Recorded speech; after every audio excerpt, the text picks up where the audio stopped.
Hey guys, what's up? Welcome back to another video. Tuloy-tuloy na itong pag-upload ko ng video kasi inuubos ko lahat ng videos na nasa phone ko bago matapos yung taon kung kaya. Ayan, so nandito na naman tayo sa Diplomat Hotel. So actually, ano lang to, parang hindi naman talaga kasama sa pupuntahan namin. Pero pinilit na lang namin puntahan ito. Actually, ayaw na ni Sir Joel na pumunta dito kasi kinikwento namin sa kanya yung background nitong Diplomat Hotel. Pero, ayun, kaya ayaw niya nang pumasok. Nagtambay na lang po kami dyan sa labas. Pero, actually, nagmamadali pa rin siya dyan.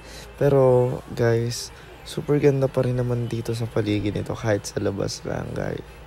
Ayan, may mga tanim, tapos yung mga view, Well, nakapasok naman ako dati na dito, pero, ayun, mas maganda pong may drone dito eh.